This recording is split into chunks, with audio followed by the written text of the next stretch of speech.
삶을 살아가시기를 간절히 바랍니다. 오늘 우리에게 주신 하나님의 말씀은 아가 2장 8절로 13절 말씀입니다. 구약성경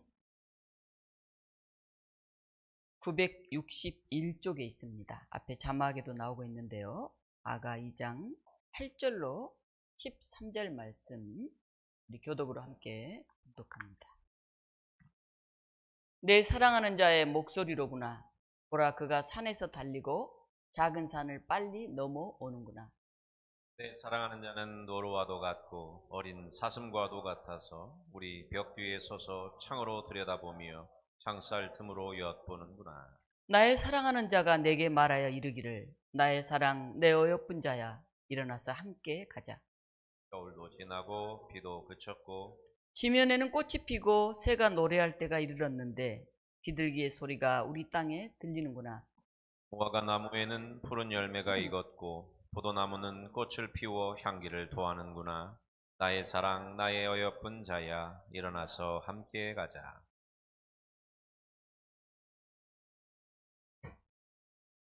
아가서는 남녀간의 사랑 이야기처럼 보입니다. 그러나 전통적으로 이 노래는 예수 그리스도와 성도들 사이의 사랑의 비유로 그렇게 해석하고 있습니다. 본문 속에 나의 사랑 어여쁜 자야, 일어나서 함께 가자 라는 말씀은 예수 그리스도께서 교회, 곧 그리스도인인 우리들을 부르시는 그런 사랑의 초청입니다. 우리 남신도주의를 맞이하면서 일어나 함께 가자 라고 하는 이 아가서의 본문이 우리에게 주어진 것을 참 의미 있게 생각합니다. 오늘 본문에는 신랑과 신부의 사랑이 나옵니다. 이 아가서는 솔로몬이 썼다고 이렇게 우리가 알고 있는데, 솔로몬이 이렇게 사랑했던 그 여인은 누구였을까? 우리는 문득 궁금해집니다. 그래도 지혜의 왕이기 때문에 솔로몬은 엄청 하얗고 예쁘고, 오늘날 말하면 늘씬하고 키 크고 뭐 이런 여인을 사랑했으리라고 사람들은 생각할 수 있습니다. 그런데 아가서 1장 7절에 보면 이런 얘기가 나옵니다. 내가 햇빛에 쬐어서 거무스름할지라도 흘겨보지 말 것은 내 어머니 아들들이 나에게 노하여 포도원 지기로 삼았음이라. 나의 포도원을 내가 지키지 못하였구나. 이런 말이 아가서에는 나옵니다. 다시 보면 술람미 여인은 포도밭에서 김 매느라고 얼굴이 검게 그을린 그런 여인이라는 것을 우리가 알 수 있습니다. 자기 어머니도 형제들도 포도밭에 가서 김을 매라고, 들판에 가서 양떼를 돌보라고 여인을 내몰았습니다. 신부 술람미 여인은 포도밭과 양떼를 돌보느라 햇빛에 그을린 그런 평범한, 오늘날로 말하면 노동자입니다. 아니, 검게 그을린 여인을 솔로몬 왕이 왜 좋아했을까요? 그런데 신랑 솔로몬은 당시 최고의 권력자인 왕이었습니다. 두 사람 사이에는 엄청난 신분의 차이가 있지만 사랑은 그 장벽을 뛰어넘습니다. 사랑은 차이를 극복하는 그런 힘이기도 합니다. 마찬가지로 예수님은 인간과 신의 차이를 넘어서 인간이 되어서 오셨습니다. 그 사랑으로 인해서 우리는 하나님과 다시 연결될 수가 있었습니다. 서로 너무 차이가 클 때 사람들의 생각은 두 가지 모습으로 나타납니다. 어떤 이들은 학력이 너무 차이가 있어요. 한 사람은 대학원을 나왔는데 한 사람은 고등학교밖에 나오지 못해서. 어떤 이들은 경제적인 차이가 너무 커요. 한 사람은 집을 몇 채씩 갖고 있는 굉장한 부자인데 한 사람은 정말 전세방을 전전하는 굉장히 가난한 그런 여인이에요. 때로는 가문의 차이가 있습니다. 어떤 여인은 떵떵거리는 뭐 누가 이름만 내놔도 알만한 그런 가문의 그런 여식인데 이 사람은 정말 별 볼 일 없는 그런 가문의 남자입니다. 또는 백인과 흑인, 인종의 차이가 있습니다. 사람들은 너무 차이가 있으니까 두 사람은 만날 수 없다. 안 만나는 게 좋지 않을까? 이렇게 생각을 합니다. 또 어떤 이들은 다른 생각을 합니다. 서로 차이가 있기 때문에 서로 보완할 수 있다고 생각합니다. 또 서로 다르기 때문에 둘이 하나가 되면 더 완전해질 수 있다고 그렇게 생각합니다. 한 사람은 비록 배움이 많지는 않지만 참 덕이 있고 지혜롭지 않냐. 또 저 집은 가진 게 많으니까 좀 어려운 집을 만나서 서로 형편과 처지를 알면서 나누며 살면 서로도 넉넉해지지 않겠냐, 이렇게 생각을 합니다. 한번 생각해 보면 그렇습니다. 우리 나 자신을 한번 생각해 봅시다. 나는 아주 육각형 인간이야, 이렇게 생각한 사람은 별로 없을 거예요. 자기를 보면 나는 이게 부족하네, 이게 부족한데 내 자신도 온전히 마음에 들지 않아요. 그런데 세상에 마음에 쏙 드는 사람이 어디에 있겠습니까? 한때 뜨거운 열정 때문에 사랑에 훅 빠졌다가도 좀 정신이 들고 나면 아이고 내가 이 사람하고 결혼했나 하고 실망하는 경우도 많이 있습니다. 그러나 그리스도의 사랑을 아는 우리는 그 차이를 사랑으로 극복해 가야 합니다. 하나님, 우리가 너무너무 부족한데, 너무너무 우리가 죄인인데 우리 상태 그대로, 그럼에도 불구하고 우리를 당신의 사람으로 초청하셨습니다. 의롭다 인정해 주셨습니다. 그래서 우리는 점점 성화되고 의로워져 가는 것이지, 우리는 여전히 완전한 사람이 아닙니다.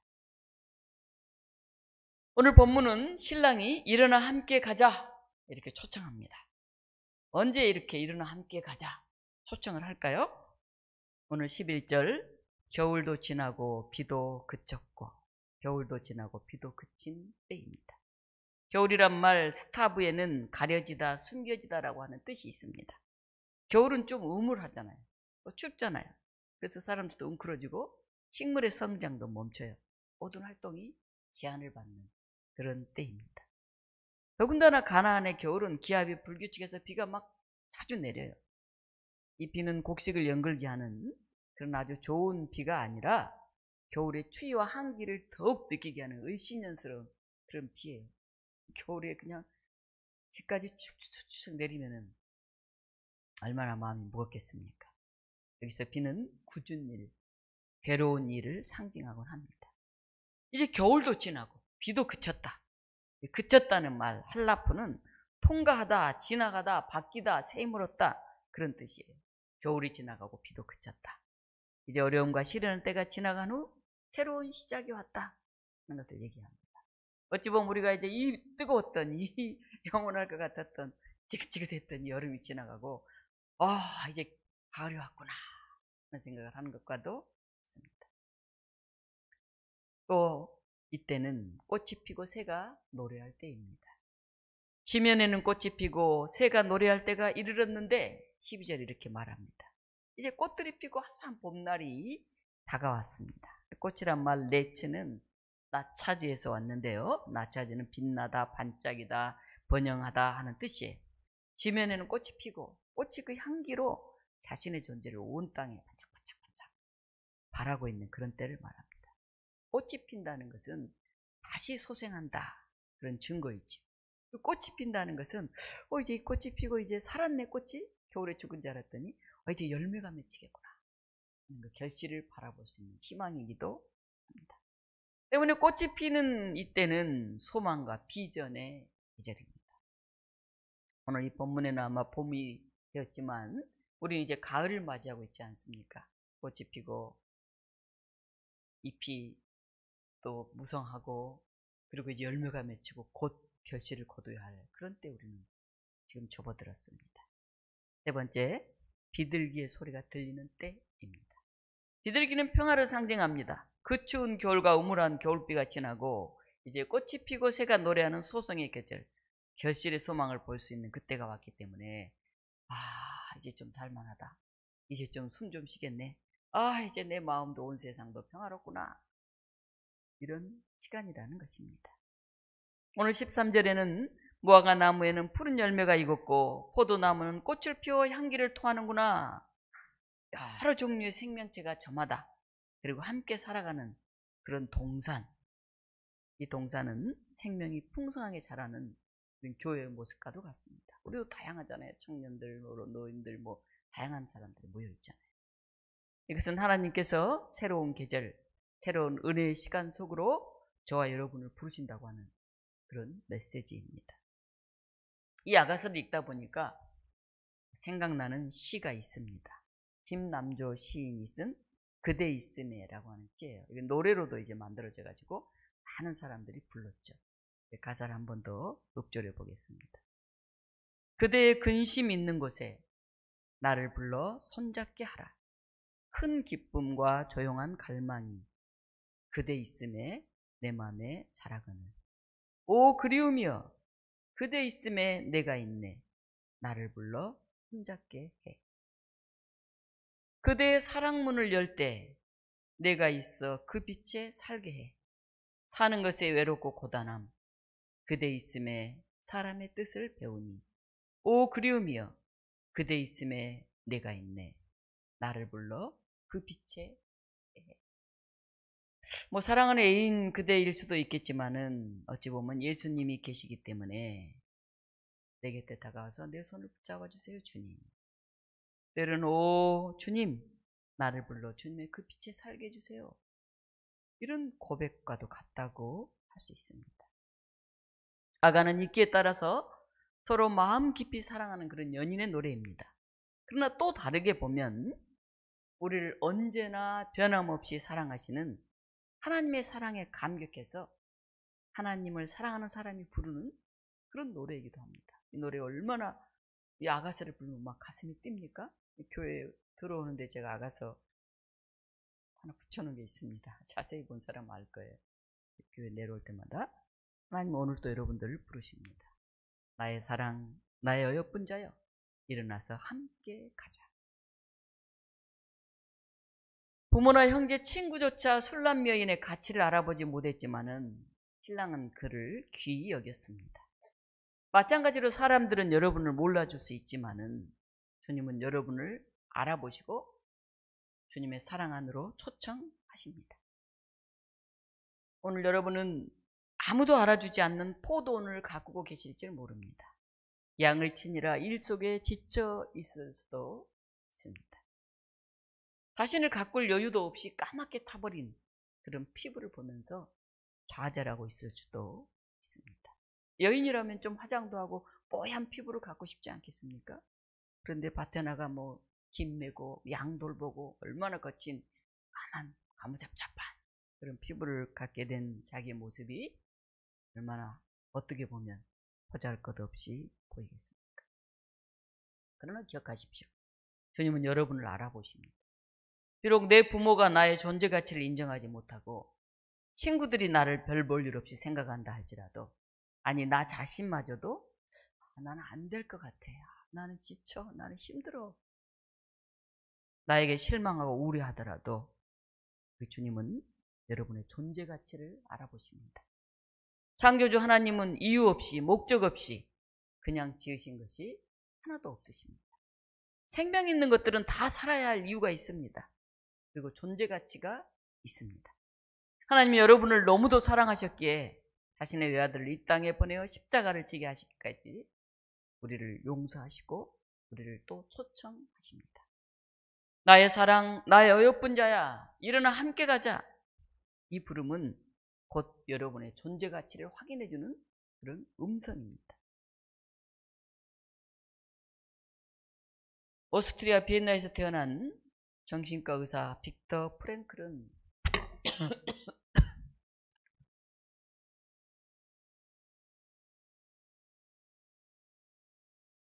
이렇게 말했습니다. 우리 인생을 절벽으로 모는 것은 상황이 아니라 우리 자신이다. 나치가 오스트리아를 침공하면서 유태인이던 의사 빅터 프랭클의 삶은 나락으로 떨어졌습니다.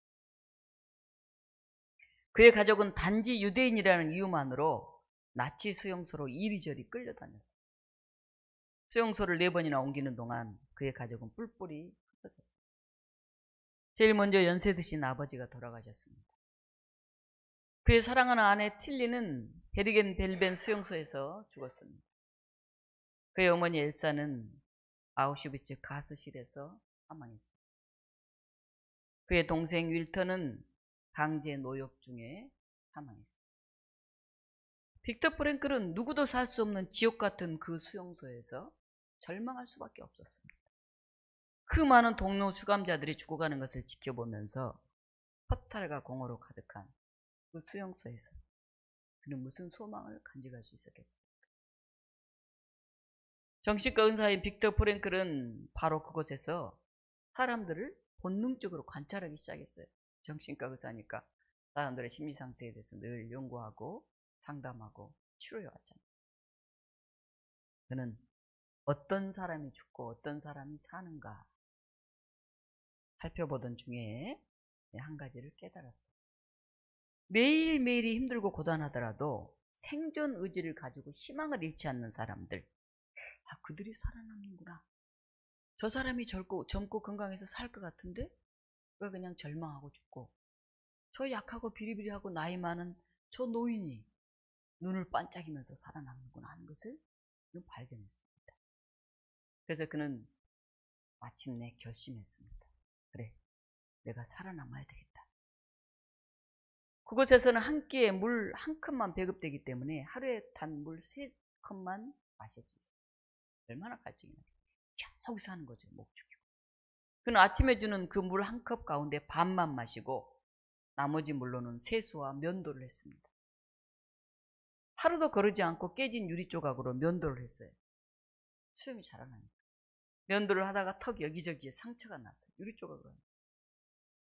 그러나 그의 눈에는 삶을 향한 의지가 불타올랐습니다. 나는 살아야 되겠다. 그는 말했어요.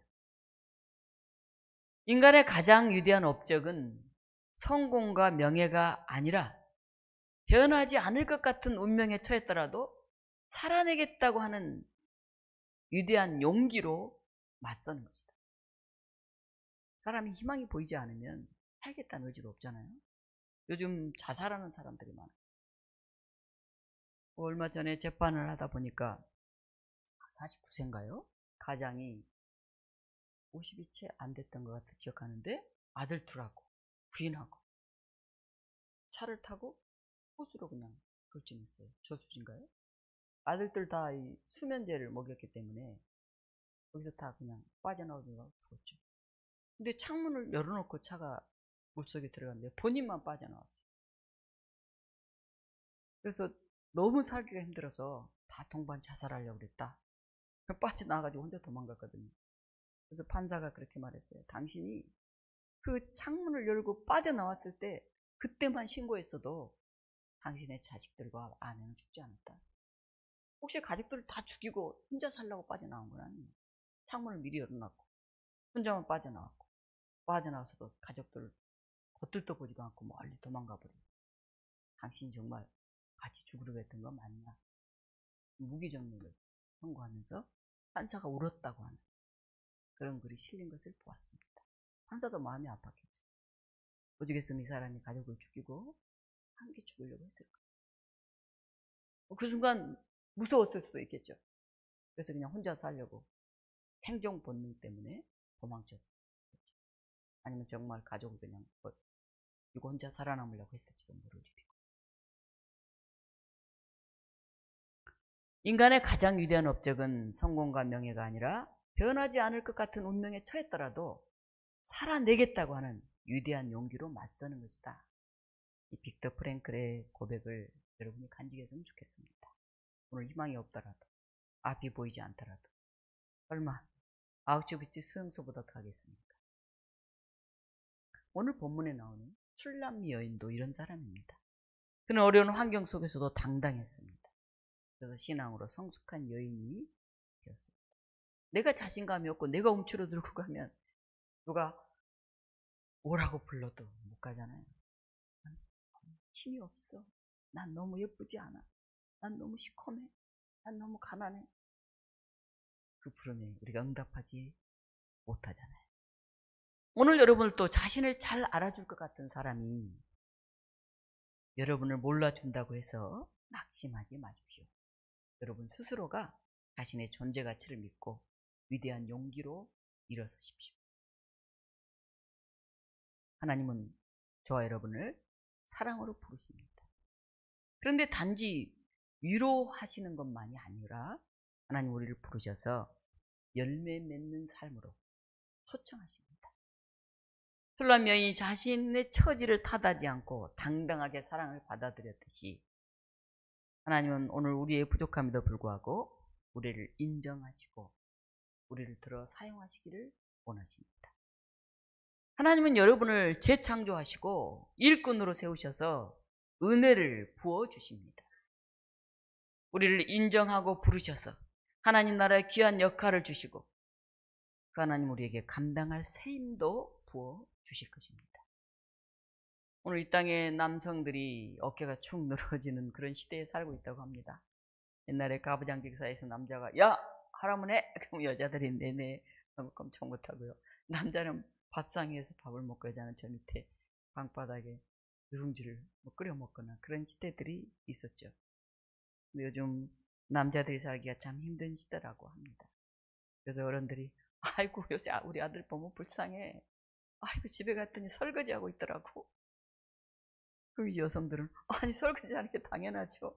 여자도 직장 다니고 남자도 다니는데 돌아가면서 해야지 뭐. 어떤 놈은 아이고 우리 아들이 불쌍해. 직장 갔다 오더니 그냥 애기 목욕시키느라고 아이고 맨날 부인이 집에만 있는데 남편을 그렇게 부려먹으면 쓰나. 어떤 젊은 여성이 아니 군사님 집에서 하루 종일 애기 보느라고 얼마나 지치고 힘든데 남편이 왔으면 좀 교대를 해줘야 여자가 숨을 쉬죠. 직장 다니는 것보다 애기 보는 게 더 힘들어요. 이런 얘기하는 모습을 보았어요. 남자들은 돈도 잘 벌어야 되고 아내도 잘 살펴야 되고 아이들도 잘 봐야 되고 여자는 설거지하고 청소도 잘 해야 돼요.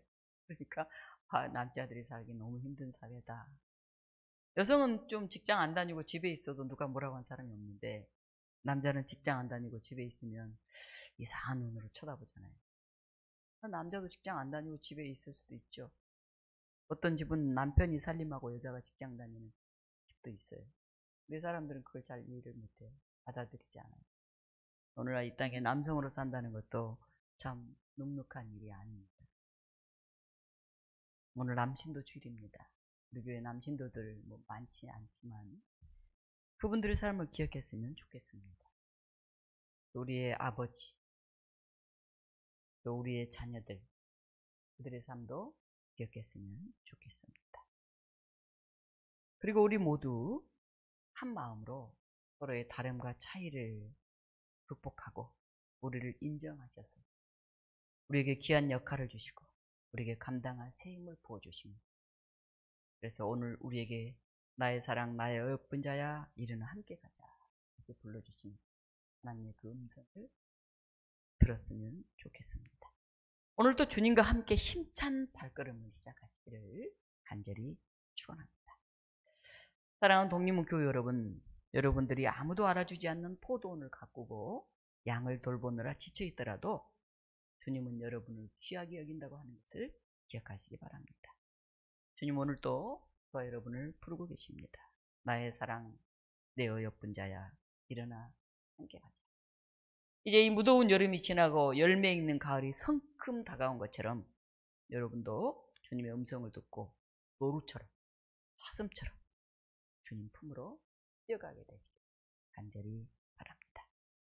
우리 함께 기도하겠습니다. 하나님, 너무나 길고 긴 무더위가 지나가고 있습니다. 우린 참 힘이 듭니다. 우린 지쳐 있습니다. 그리고 우리는 어찌 보면 이 가을의 풍성함을 누릴 만한 그런 과수원도 없는 것 같습니다. 하지만 하나님, 우리가 용기 내게 하시고 다시 일어서게 하여 주시옵소서. 하나님의 음성을 듣게 하시고 우리를 위로하시고 불러주신 하나님의 품 안에서 힘을 누리게 하여 주시옵소서. 오늘 이렇게 고백하면서 하나님의 음성을 듣는 우리가 되기를 원합니다. 좌절과 절망 속에서 일어나는 우리가 되기를 원합니다. 아무도 알아주지 않아도 하나님 우리를 알아주신다는 것을 깨닫게 되기를 원합니다. 함께 마음 모아 기도하시겠습니다.